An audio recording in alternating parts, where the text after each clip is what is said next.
très content de vous recevoir. Vous représentez donc le think tank La Droite de Demain. D'accord. Bon, alors première question, veuillez vous présenter. Bien, comme vous l'avez dit, je m'appelle Guillaume Pau, je suis entrepreneur et en même temps président de Droite de Demain, qui est un cercle de réflexion qui, comme son nom l'indique, réfléchit à l'avenir de la droite, à ce courant de pensée qu'on espère incarner, c'est-à-dire un courant qui s'inscrit dans une lignée de droite de gouvernement, tendance RPR un peu Pasqua, si on peut dire, et on essaie d'incarner ce mouvement, on essaie de le refaire vivre parce qu'on estime que à droite, à un moment donné, on a pu abandonner ses idées. Donc il faut savoir que Droite de Demain est une association complètement indépendante des partis politiques, que ce soit d'un point de vue strictement politique ou même du financement. Donc voilà, donc on essaye vraiment de faire émerger des idées, le débat et la réflexion autour d'une idée simple, qui est que les convictions sont plus importantes et doivent servir l'action politique. D'accord. Pourquoi être de droite aujourd'hui ? Pourquoi être de droite aujourd'hui ? Alors déjà le terme aujourd'hui me semble un peu en décalage finalement avec la conviction politique. Être de droite, c'est plus un état d'esprit, et si on estime vouloir servir la France, si on s'inscrit dans une lignée, c'est un peu comme je viens de le dire, on s'inscrit dans une lignée et on s'inscrit dans une idéologie, dans un courant de pensée.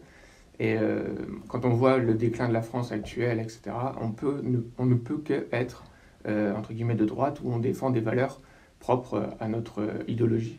Donc ce sont des valeurs, comme je l'ai dit, des valeurs nationales, des valeurs de conservatisme, de tradition, mais aussi, pourquoi pas, après c'est un débat à avoir, de conservatisme, de libéralisme. Ça c'est une définition et c'est ce qu'on travaille à faire. Donc pourquoi être de droite aujourd'hui ? Tout simplement parce qu'on défend la France. D'accord. Et pourquoi avoir choisi Droite de Demain comme nom ? Parce qu'au début, on voulait parler à une génération. Donc c'est la génération de demain forcément qui va arriver au pouvoir. En tout cas, on essaie de faire vivre un vivier de jeunes. Et donc, Droite de Demain, ça s'inscrivait dans la construction d'un logiciel soit politique, soit idéologique, pour la droite, pour l'avenir de la droite. D'accord. Et quel courant vous fédérez autour de vous avec ce think tank ? Alors, comme notre modèle est basé sur différentes publications, c'est-à-dire que ce soit des contributions libres de jeunes, ou peu importe, jeunes ou moins jeunes, mais qui nous écrivent via des tribunes ou des réflexions. Donc là, c'est assez libre, donc il y a tous les courants de pensée, tous les points de vue, on les accepte. On est là pour faire vivre le débat. Et de notre côté, comme c'est par des entretiens, où là, c'est plutôt nous qui démarchons des politiques, des élus ou des décideurs. Donc on ne se met pas de limite. Ça peut très bien aller du centre droit à, par exemple, la dernière fois, on a fait du poignant en live sur Instagram. C'est vraiment libre en fait. Et on a une cohérence au sein du bureau de l'association Droite de Demain. Notre première phrase d'ailleurs sur notre site internet l'incarne, c'est qu'on refuse d'incarner le déclin de la nation, et on refuse de laisser faire en fait. Ça c'est le courant général, et ensuite on essaye de faire vivre le débat au sein de Droite de Demain. D'accord. Et quitte à être de droite, de quelle droite faut-il être ? De quelle droite ? Vous parlez de celle légitimiste, orléaniste, bonapartiste, ou de droite On peut discuter de ça, après on peut discuter de quels courants au pluriel peuvent exister aujourd'hui. Il existe plusieurs courants modérés, des courants un petit peu plus radicaux. En fait, pour moi, la droite doit s'incarner à travers un seul intérêt, qui est celui de l'intérêt de la France. C'est l'intérêt supérieur de la France. Donc, pour moi, quand on n'est pas un minimum souverainiste, ou un minimum où on essaye de défendre l'intérêt général de la France et des Français, on ne peut pas se dire de droite. À partir du moment où, je n'ai pas envie de faire, on va sauter comme un cabri, l'Europe, mais je suis pour l'Europe, mais une certaine Europe. Là, l'Union européenne actuellement, quand on se dit de droite et qu'on se dit en même temps pour cette Union européenne, ou en tout cas ou si on est fédéraliste ou des choses comme ça, pour moi, on n'est pas de droite. Donc, c'est facile à exclure, on peut imaginer beaucoup de monde qu'on peut exclure de ce champ politique-là. Ensuite, il y a toujours des débats sur l'économie notamment. Est-ce qu'on est un peu plus libéral ? Est-ce qu'on est un peu plus social ? Moi, par exemple, j'essaye d'incarner ma droite à travers une lignée qui est représentée plus par Séguin, Pasqua, où c'est une droite un peu plus sociale, une droite populaire. Bon. Alors que d'autres vont être plus une droite un peu plus libérale. C'est un peu la tendance Giscard qui continue un peu aujourd'hui. Enfin, donc, pour moi, si je parle de ma droite, C'est une droite qui est nationale, forcément. C'est une droite qui est sociale. Et c'est une droite qui vraiment pense l'intérêt supérieur, c'est vraiment le mot, en tant que gaulliste, entre guillemets, que je suis, de la nation, en fait, tout simplement. Donc pour moi, la droite. Et en dehors de cette droite, après on peut discuter qui est de droite ou qui ne l'est pas, mais donc voilà, c'est des débats qu'on peut avoir. Ensuite, c'est un peu plus poussé sur le libéralisme ou le conservatisme, sur l'association des deux. Est-ce que c'est possible, est-ce que c'est pas possible? Mais ça, ensuite, bon. Après le terme radical, une droite radicale, bon, c'est un peu adopter le langage de l'adversaire finalement. Parce que quand on parle de radicalisme, tout de suite, c'est un peu péjoratif. Et pour moi, il y a la droite, tout simplement. D'accord. Bah, merci beaucoup. Et depuis quand ça existe aussi, votre think tank? On y est un peu dessus. Alors, Droit de demain, ça existe depuis maintenant 2019, février-mars 2019. C'est parti d'un groupe d'étudiants qui n'avaient pas envie qui avait envie de porter ses idées au début. Et donc, on a voulu créer un espace de réflexion où nous, on pouvait enfin s'exprimer librement sur des thèmes qui touchent la jeunesse, mais pas que. Et donc, petit à petit, ça a pris l'ampleur, mais au début, c'était vraiment ça.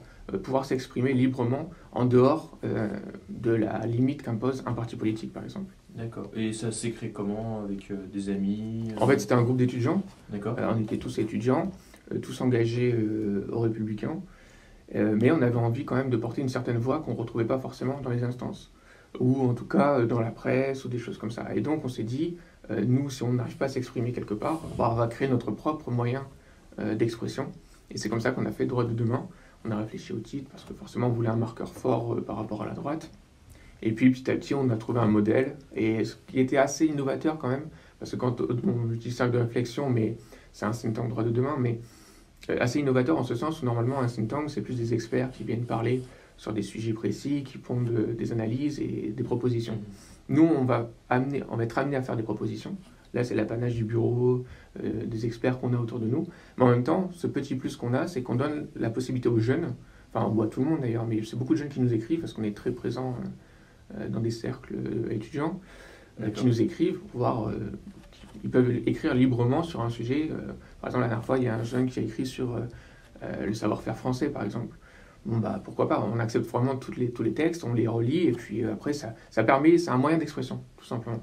De liberté pour les jeunes de dire ce qu'ils ont envie de dire sur la droite, alors que s'ils sont un peu enfermés dans une logique de parti où on est obligé un peu de suivre une certaine ligne, ou si on sort un peu d'un cadre, on est un peu marginalisé. Là, au moins, ça permet de parler plus librement. D'accord. Comment vous, personnellement, vous êtes devenu de droite? Alors moi, c'est très simple. Dans ma famille déjà, bon, ça va comment dire, faire le jeu des déterministes, mais pour moi c'est la tradition tout simplement, c'est la transmission et c'est un héritage fort et je l'assume et j'en suis fier. Dans ma famille on a toujours servi l'État, que ce soit par exemple j'ai des policiers, j'avais un grand-père qui était sous-préfet, enfin j'ai toujours une tradition au sein de la famille de servir l'État. Et pour moi, servir l'État, il n'y a pas plus noble que servir l'État. Et ce service de l'État est, magnifié par la figure du général de Gaulle. Et si on va plus loin, par Louis XIV, Bonaparte, et ainsi de suite.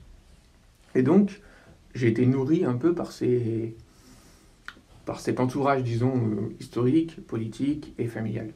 Et ensuite, après, c'est un cheminement personnel. J'ai été confronté par mes études, etc., même au lycée, à des opinions différentes, mais j'ai poursuivi un peu je suis resté cohérent. Et ensuite, c'est par la littérature aussi, surtout. Quand on lit, par exemple, Roger Nimier, c'est absolument magnifique, les hussards ou les infanteristes. Et c'est une figure du jeune engagé dans la société, mais qui refuse un peu une idéologie un peu mortifère qu'il y a autour de lui. Et comme ça fait 40 ans qu'on décline et que la France tombe complètement en lambeaux, on ne peut que être de droite. Donc il y a ce double héritage littéraire et héritage familial. Voilà. D'accord. Et j'en suis fier. Bah, bravo. On entend souvent dire que le gaullisme est encore une idée neuve. Est-ce que, par rapport à De Gaulle, de quoi vous revendiquiez, surtout dans notre période actuelle, actuellement en tout cas? Alors De Gaulle, il a cette particularité où sa vision, justement, est intemporelle. C'est-à-dire qu'aujourd'hui, on ne peut pas se dire gaulliste comme on était gaulliste en 1960. Bon, ça reste un état d'esprit. Je veux dire, on ne va pas régler la guerre d'Algérie aujourd'hui, quoique. Et Donc De Gaulle, par exemple, c'est une vision, c'est un visionnaire, bon, c'est un état d'esprit. Et cet état d'esprit, pardon, on peut le retransposer à toute époque. C'est juste voir partout, en tout temps, les intérêts français. C'est tout. C'est pour ça qu'on revient sur la question de pourquoi être de droite, mais c'est défendre les intérêts français. Et en cela, c'est gaulliste, tout simplement. On ne va pas chercher plus loin, c'est gaullien même, je dirais. Parce que bon, le gaullisme, souvent, j'ai des remarques qui reviennent. Un jeune aujourd'hui, quand on dit qu'on est gaulliste, on l'entend trop souvent, c'est un terme dévoyé, on ne doit plus l'utiliser parce que bon, c'est un peu d'une autre époque. Alors que pour moi, c'est tout le contraire, c'est complètement intemporel. Et finalement, cette intemporalité-là est incarnée dans la vision qu'il avait de la France, de son immuabilité, pardon, d'un côté un peu éternel finalement, et de grande puissance. Et donc c'est l'excellence française, c'est le savoir-faire français, c'est les territoires, c'est les paysages aussi, il ne faut pas oublier la géographie, c'est la place de la France non seulement dans l'Europe, mais aussi dans le monde. Enfin, c'est tout cet état d'esprit-là qui doit nous amener à penser les intérêts de la France. Par exemple, j'entends beaucoup de gens qui se disent de droite et qui commentent à tout va toute l'actualité internationale, qui prennent position, moi je suis pour Trump, moi je suis pour Biden, mais si les intérêts français résident, par exemple, Biden fait une politique qui favorise les intérêts français, et bien moi je suis pour Biden parce qu'il va favoriser les intérêts français. Si demain c'est quelqu'un d'autre qui favorise les intérêts français, ben j'en ai complètement rien à faire de l'idéologie de l'autre. Par contre, s'il sert les intérêts français, là ça me va. Et c'est pareil dans toutes les causes dans le monde, etc. On défend l'intérêt français partout. Et cet intérêt français, après, chacun a son point de vue sur ce qu'est l'intérêt français. Et là, c'est la grande différence. Mais pour moi, être gaulliste aujourd'hui, ça va de soi quand on est de droite, quand on voit la nation comme cadre essentiel, comme cadre premier, et quand on refuse surtout l'Union européenne qui finalement amène à la vassalisation, on peut le dire, je pense, de la France, et à la supranationalité qui est complètement mortifère pour moi de la France. Quand on voit par exemple la communauté européenne d'Alsace, ou des séparatismes, ou des régionalismes, moi je suis assez, je suis pour la déconcentration par exemple, je suis pour l'État, mais en même temps je suis pour les spécificités régionales, parce que ça fait partie de la nation, du terroir, etc. Mais en même temps, je suis contre le régionalisme parce que ça défait finalement toute la construction nationale de la France. Enfin, j'ai cette vision-là en tout cas de la France, où on est indivisible, et on a un peuple français à travers son territoire, sa langue, ses frontières, voilà. Donc, D'accord. Et donc vous vous revendiquez de Charles de Gaulle, de sa figure. Aujourd'hui, de qui vous pourrez vous rapprocher, ou qui vous attire dans le paysage politique français? Alors c'est très compliqué comme question. On aurait été il y a 25-30 ans, j'aurais dit facilement Charles Pasqua, Séguin, il y a encore dans les années 90-2000 De Villiers par exemple. Aujourd'hui, De Villiers est complètement au second plan. Et dans l'état actuel de la droite, j'ai du mal quand même à trouver quelqu'un en tout cas qui me représente et qui représente mes idées. Et ça c'est un peu mon problème, c'est-à-dire que finalement, autant il y avait une génération où on avait envie de se dévouer corps et âme pour ces gens. Aujourd'hui, j'ai du mal à retrouver un peu cette flamme et cet état d'esprit. Moi, j'ai du mal à me dire, demain, je vais me dévouer corps et âme pour quelqu'un. Parce qu'il n'y a personne qui me transporte ou transcende vers quelque chose de grand, qui donne un idéal. Et la jeunesse a besoin d'idéal. Aujourd'hui, il n'y a plus d'idéal. Personne ne propose un idéal. Tout le monde parle de petites mesurettes, de choses comme ça. Et ça, c'est un vrai problème, je trouve, de la droite française. C'est qu'on parle plus il n'y a plus d'idéal. Il n'y a plus de dynamique qui est donnée à la jeunesse. À la limite... je ne saurais pas dire quelqu'un, en fait. le politicien, à la limite, qui pourrait représenter un petit peu l'image de ce camp-là, aujourd'hui, chez les LR, ce serait, je pense, Bruno Retailleau. Qu'est-ce que vous auriez à dire sur lui?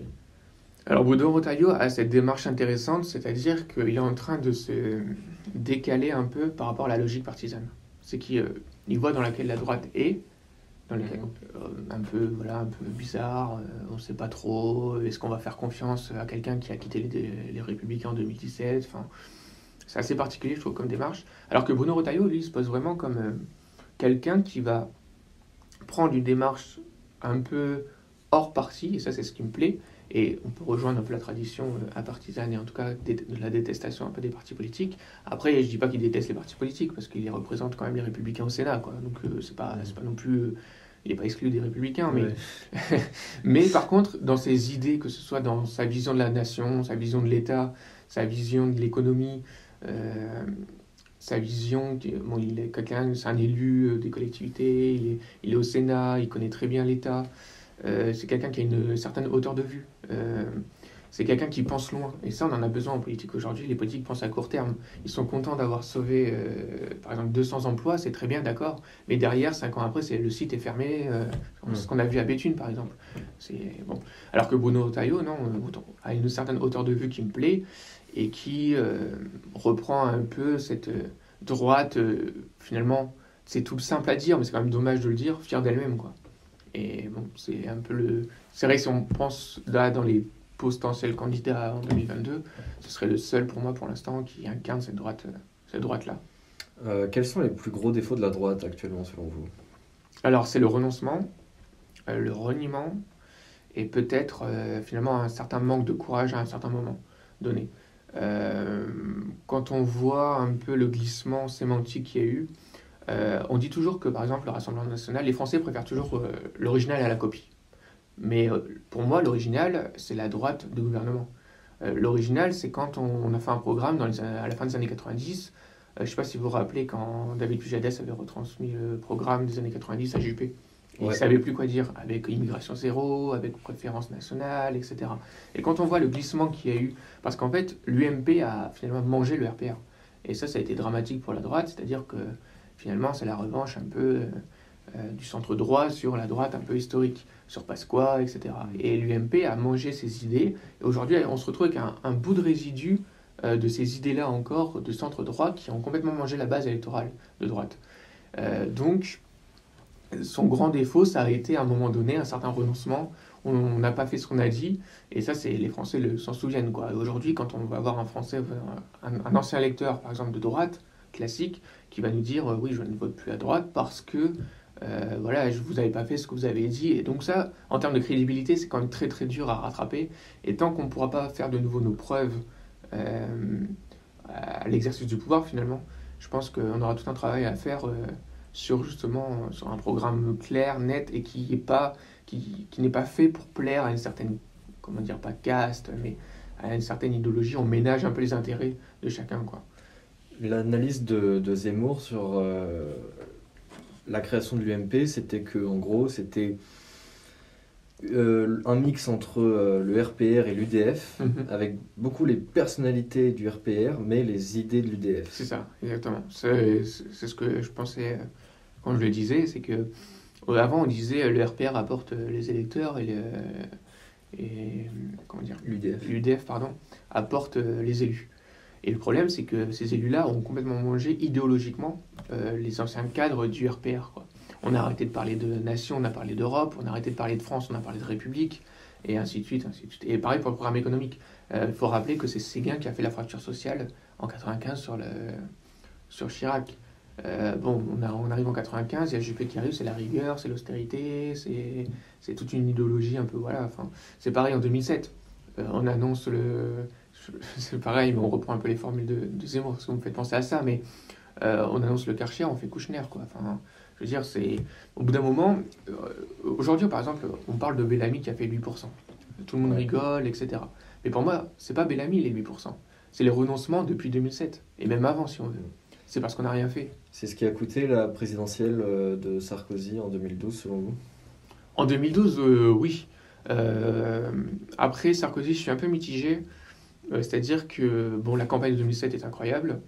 Le problème, c'est qu'en 2008, il nous fait, 2007, le traité de Lisbonne, il nous fait l'inverse de ce que les Français avaient voté en 2005 sur le traité, la Constitution, pardon.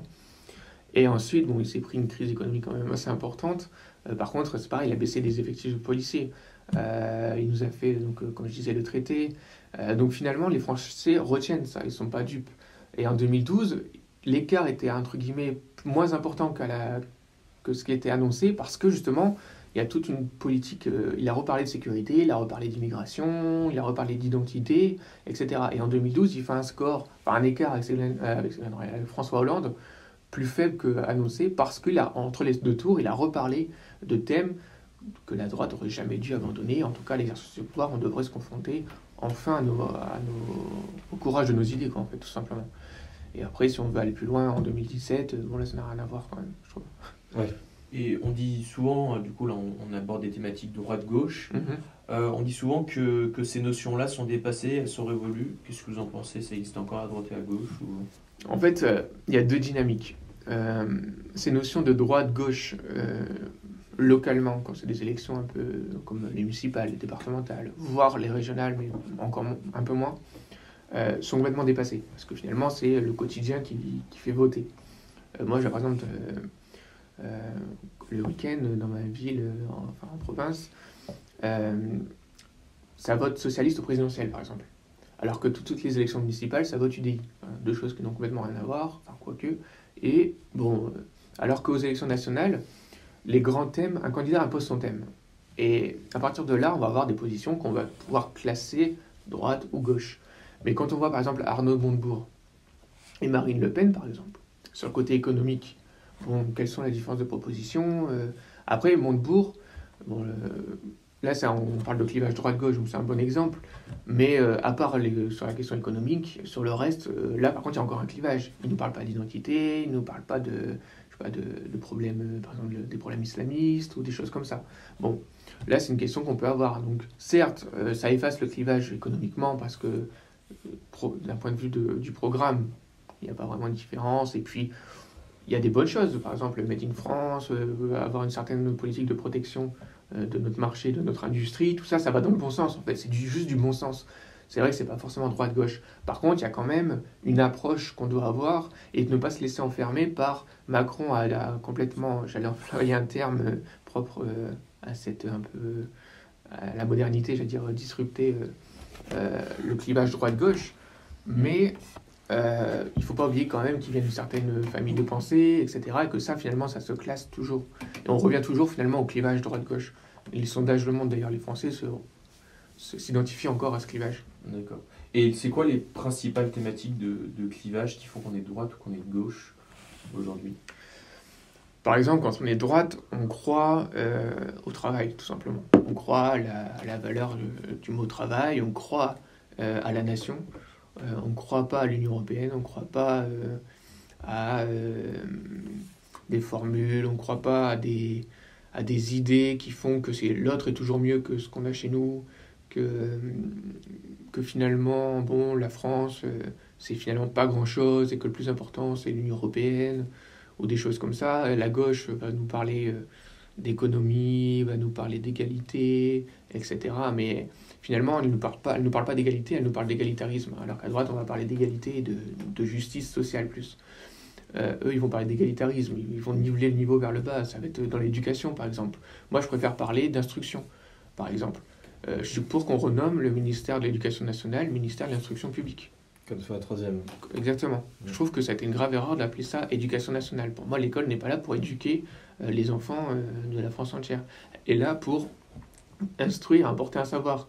La droite, normalement, je dis bien normalement, parce que si elle s'assume et si elle est fière de ce qu'elle est, doit renouer avec le roman national, par exemple. On doit pouvoir réécrire une histoire. On doit mettre en avant ce qu'on a fait ensemble avant, sans toujours chercher la petite bête, sans vouloir réécrire, c'est ça. Et en plus, quand on voit le décalage sémantique, idéologique et politique de la gauche, qui tend vers un racialisme, des thèses un peu indigénistes, qui fait plaisir aux minorités, etc.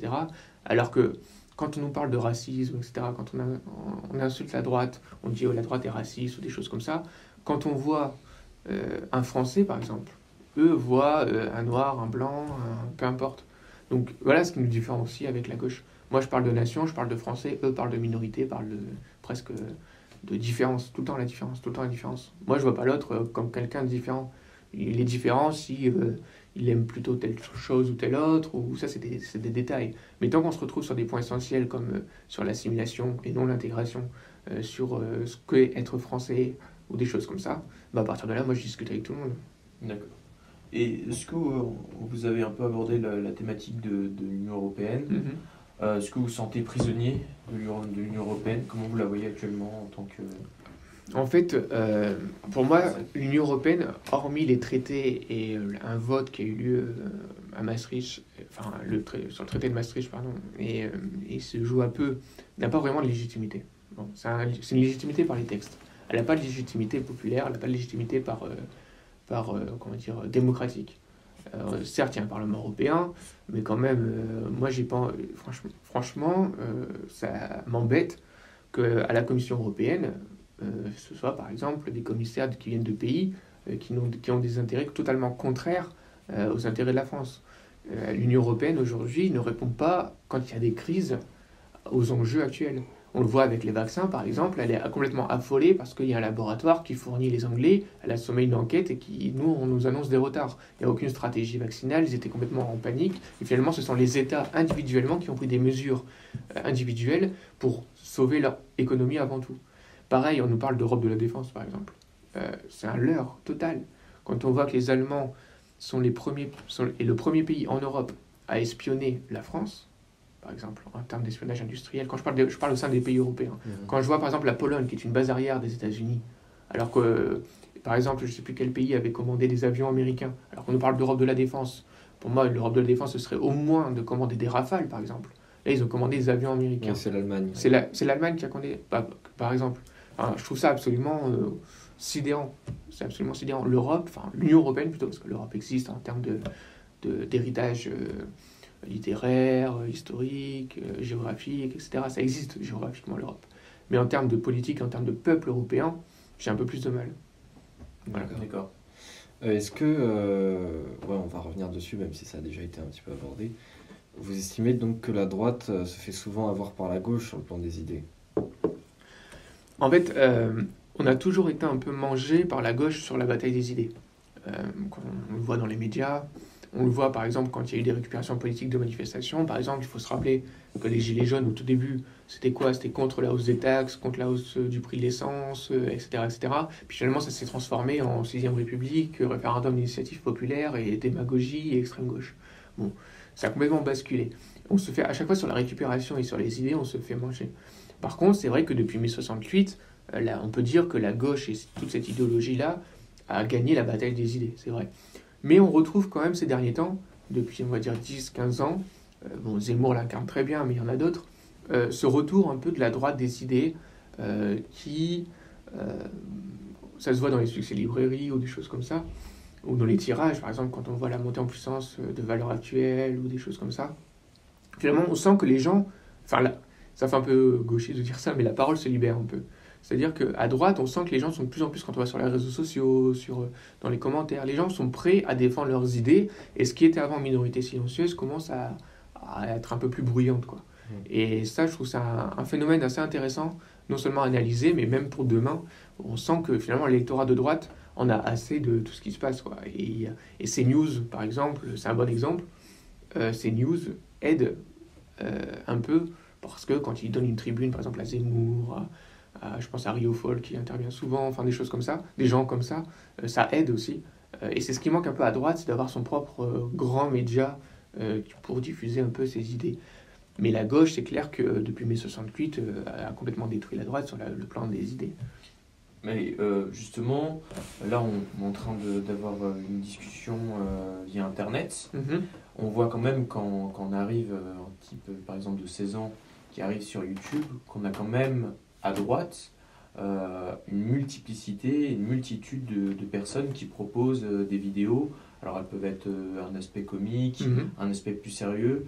Est-ce que vous ne pensez pas que vous, déjà en tant que think tank qui est présent sur Internet, on a quand même une opportunité à saisir avec tout ce qui se passe via le numérique? Si, bien sûr. Et la droite a d'ailleurs pris du retard. Parce qu'on a un peu loupé ce tournant-là, et depuis ces quelques années, là, c'est assez récent, je trouve. J'ai envie de dire 2015 à peu près.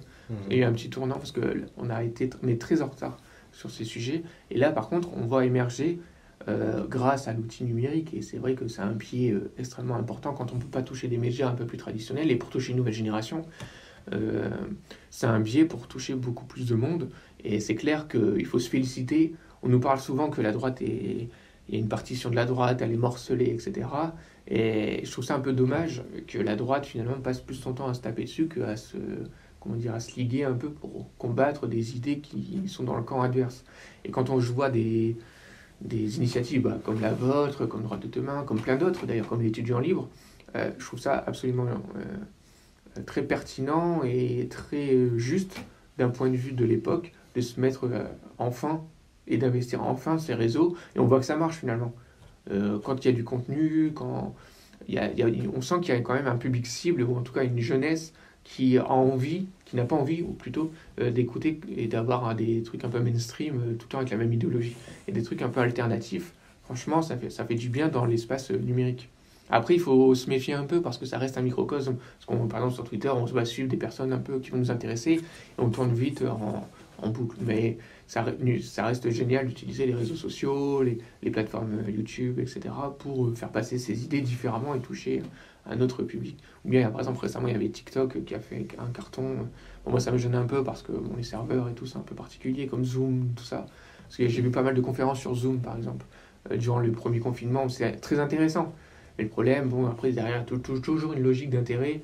Et quand on sait que c'est hébergé sur des serveurs un peu particuliers en Chine, moi, ça me dérange un peu. Autant utiliser des outils français, ou en tout cas qui respectent un peu plus nos données. Mais c'est vrai qu'il faut investir absolument ce champ-là. D'accord. Et alors, quelque chose, j'aimerais revenir rapidement dessus. Pour forger votre pensée, quels sont les ouvrages, par exemple littéraires, qui vous ont marqué et qui vous ont forgé intellectuellement? Si vous en aviez 3, par exemple. Donc déjà, je dirais Premier combat de Jean Moulin. D'accord. Parce que finalement, ça résume tout. Ce qui est le service de l'État, le service à la France et le don de soi pour la France. Ensuite, je dirais, c'est toujours un peu dans la même lignée, les mémoires du général de Gaulle, tout simplement. On voit un peu la profondeur, l'histoire de vue. Ensuite, d'un point de vue plus littéraire, tout ce qui était le courant, Antoine Blondin, Roger Nimier, avec les hussards, un peu, où c'est tout un état d'esprit, une certaine esthétique de la vision de la France, une certaine esthétique de la droite, une certaine esthétique de la vie en société. Une façon de voir les choses. Ça, c'est ce qui m'a vraiment forgé. Donc, si je peux recommander vraiment, ce serait de lire tous les livres des hussards, que ce soit Le Hussard Bleu, Les Enfants tristes de Nimier, les livres d'Antoine Blondin. Franchement, quand on lit ça à 16-17 ans, ça forge quand même un état d'esprit et on se rend compte que la société est un peu différente telle qu'elle se présente à nous quand on essaye un peu d'analyser. Et sinon, en œuvre plus classique, il y a Chateaubriand, forcément, Proust, il faut lire Proust. Puis après, il y a des ouvrages plus historiques. Mais je pense par exemple à Daniel Cordier. Moi, quand j'ai lu Alias Caracalla, par exemple, j'avais 16 ans, parce que mon première devait faire un truc, mais j'avais lu ça par curiosité. Et j'étais déjà un peu dans l'esprit un peu gaulliste, mais je ne connaissais pas encore bien, quoi. Et donc, je cherchais un livre et j'ai lu Alias Caracalla. Et franchement, quand je l'ai lu, j'ai souffert de la comparaison générationnelle. Après, forcément, l'époque n'est pas la même. À cette époque-là, forcément, d'un seul coup, la France est envahie, il y a un réflexe. Nous, on ne va pas se dire, on va faire la guerre demain. Même s'il y a un combat à mener, il est différent. Mais par contre, j'ai souffert de la comparaison. Quand je vois son engagement, et quand on me dit, oui, il est parti à Londres, parce qu'aujourd'hui, on nous dit, il y a une réécriture, on nous dit, oui, il est de gauche, etc. Et on nous dit, il a rompu avec Maurras, etc. Alors qu'en fait, il est parti à Londres parce qu'il était maurassien.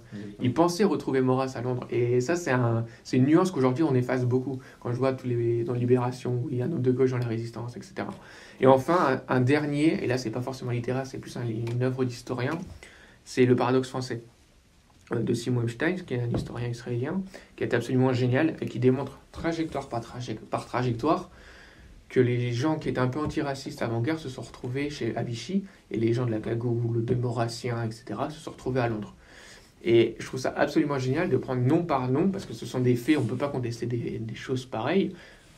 Que faisait-il en 1935, par exemple, et que faisait-il en 1942 ?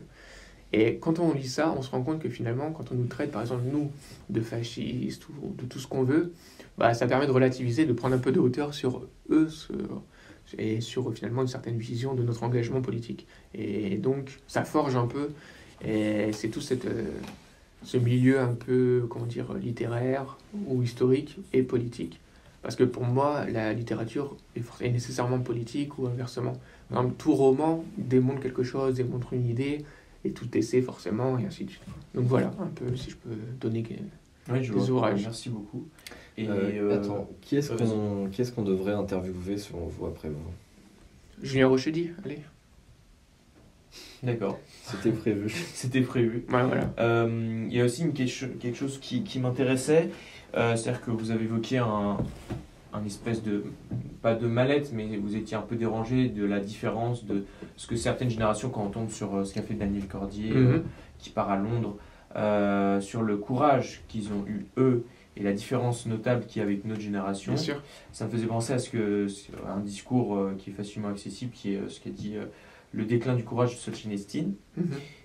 Comment notre génération peut reprendre du courage? Qu'est-ce que vous leur diriez à ces jeunes qui peut-être sont un peu perdus Qui commencent à lire par le livre de Bousquet, la nouvelle librairie, qui s'appelle Courage. Ça, c'est la première chose à faire.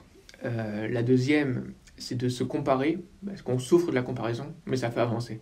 C'est de se comparer avec...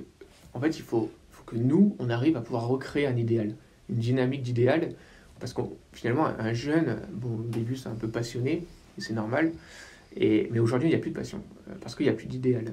Parce qu'aujourd'hui, on nous parle de la France qu'en termes économiques, on nous parle de la France qu'à travers le prisme de l'Union européenne, on nous dit qu'il faut prendre telle mesure. Franchement, c'est assez pitoyable quand on compare avec des grandes époques où il y avait un engagement, où la France était la première puissance du monde, ou des choses comme ça. Aujourd'hui, il faut que nous, à droite, on arrive à reparler à la jeunesse en termes d'idéal.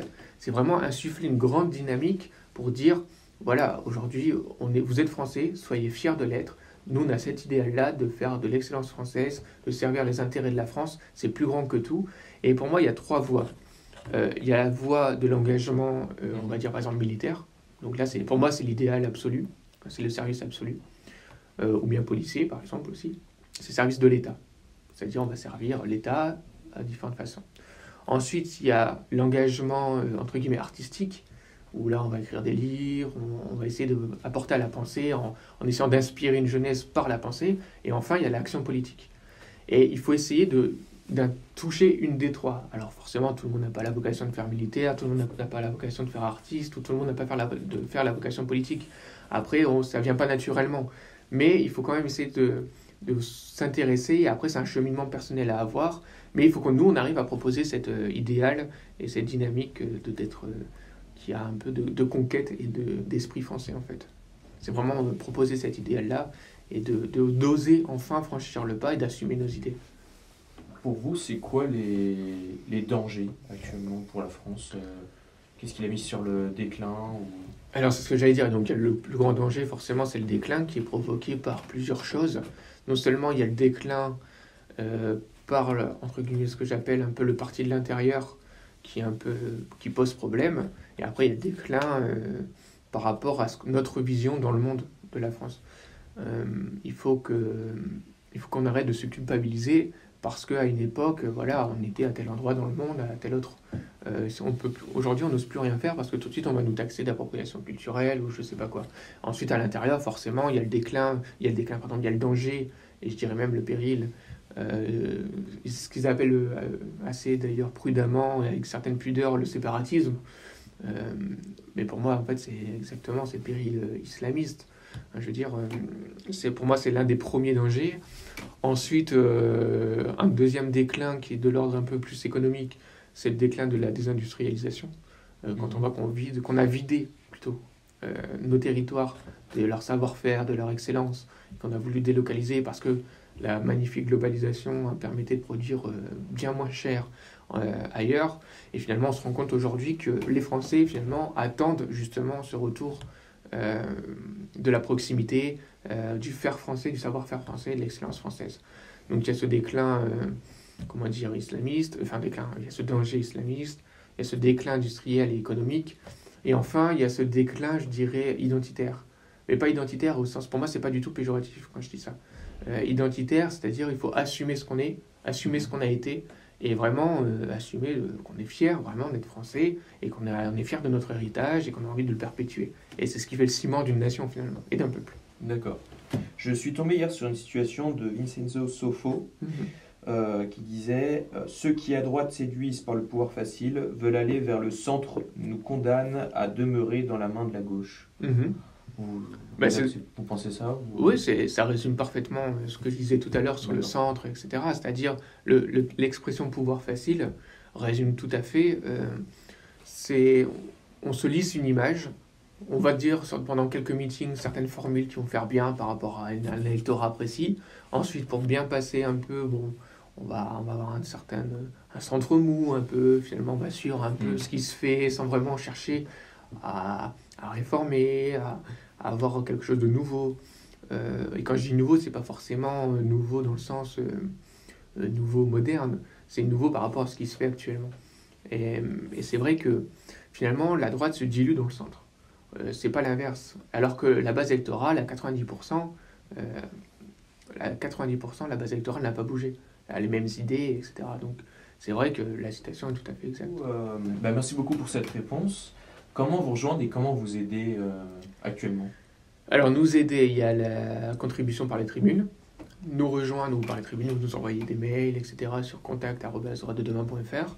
Ensuite, sur le site internet, vous avez une rubrique Nous rejoindre, tout simplement. Vous remplissez le formulaire, vous êtes intégré à la base de données, aux discussions, etc.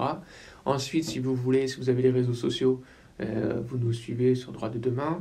Sur Twitter, on a beaucoup de conversations, on a des fils de conversation où vous pouvez venir participer au débat, aux échanges, vous pouvez venir faire vos propositions et nous aider, enfin, parce que le nerf de la guerre, ça reste l'argent. Si vous voulez faire un don, c'est avec plaisir qu'on l'accueillera. Donc voilà, les 3 possibilités pour nous aider. Merci beaucoup Merci d'être venu, c'était un plaisir. C'est pour moi, merci de l'invitation. Et puis à très bientôt. Oui. Merci à tous ceux qui ont suivi cette vidéo jusqu'à la fin, j'espère qu'elle vous aura plu. Je profite justement de la fin de la vidéo pour vous rappeler que nous sommes présents sur Instagram, sur Twitter et également, depuis un petit peu plus récemment, sur Telegram. Nous avons également une page Tipeee. Alors l'utilité de celle-ci est dédiée intégralement à la technique. Voilà, récemment, vous l'avez peut-être remarqué, nous avions acheté des mousses, nous avons acheté de l'éclairage, nous avons acheté un micro pour justement rendre ces vidéos bien meilleures, bien plus agréables à regarder ou à écouter. Par conséquent, si vous voulez qu'on s'améliore encore davantage ou tout simplement que vous êtes satisfait de ce que nous avons fait, parce que cela représente tout de même un certain investissement, vous êtes libre de nous faire un don sur Tipeee. Voilà. Sur ce, je vous dis à bientôt pour la prochaine vidéo.